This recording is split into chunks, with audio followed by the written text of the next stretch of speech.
Beberapa hal tadi kita bahas bersama antara Sherpa Track dan Finance Track terkait persiapan daripada G20 ini, dan tadi mengundang Business 20 tentu untuk menyampaikan outlook ekonomi di tahun 2020, dan ini penting agar dunia usaha itu menjadi bagian daripada presidensi Indonesia di G20.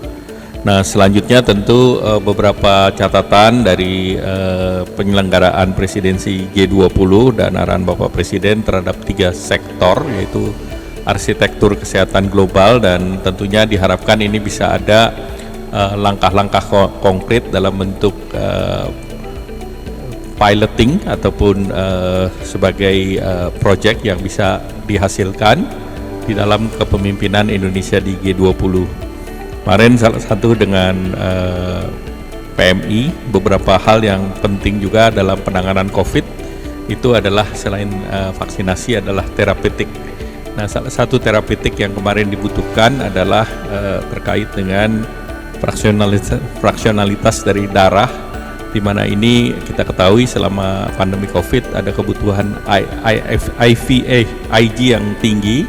Dan ini sebetulnya dari plasma darah bisa diproduksi, dan demand ada, supply dari plasmanya ada, tinggal tentunya dari sektor perizinan, di mana perizinan itu sudah ada payung hukumnya, dan dari Kementerian Kesehatan diharapkan bisa melakukan deregulasi di sini, sehingga IG yang selama ini kita tergantungan impor tinggi itu bisa dikurangi. Demikian pula untuk vaksinasi. Diharapkan tahun depan vaksin merah putih bisa membuat hasil yang bisa dirasakan oleh masyarakat, dan negara-negara dengan penduduk lebih dari 100 juta tentu sewajarnya memiliki pusat vaksin, dan tentunya kita berharap ke depan juga Indonesia bisa menjadi bagian dari itu.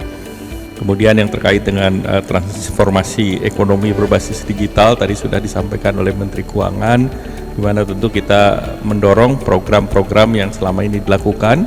Kita ketahui bahwa market daripada digitalisasi di tahun 2020 adalah 44 billion, dan di 2021 70 billion, dan ini akan meningkat menjadi 125 billion di tahun 2025, sehingga ini merupakan kesempatan untuk menunjukkan showcase kepada dunia bahwa sektor digitalisasi termasuk di sektor financial digitalisasi atau fintech ini menjadi salah satu fast growing digital di Indonesia, dan juga ini sifatnya inklusif karena melibatkan UMKM. Selanjutnya terkait dengan transisi energi, diharapkan juga ada piloting project itu untuk mendorong renewable agar porsinya lebih tinggi, demikian pula infrastruktur dukungannya termasuk bicara mengenai transmisi dan juga jenis-jenis daripada renewable yang akan didorong, tidak hanya berbasis yang non batu bara, tetapi juga didorong yang sifatnya geothermal, pembangkit listrik tenaga bayu, demikian pula dengan hydroenergy dan solar cell, khususnya untuk di rooftop panel yang didorong di sektor industri di Jawa. Nah, ketiga proyek tersebut diharapkan bisa menghasilkan sesuatu yang pro rakyat, konkret, dan dapat diterapkan. Dan selanjutnya tentu sinergi antara dunia usaha dan swasta ini menjadi satu hal yang penting, karena ini kita berharap terjadi pemberdayaan perekonomian termasuk dari UMKM.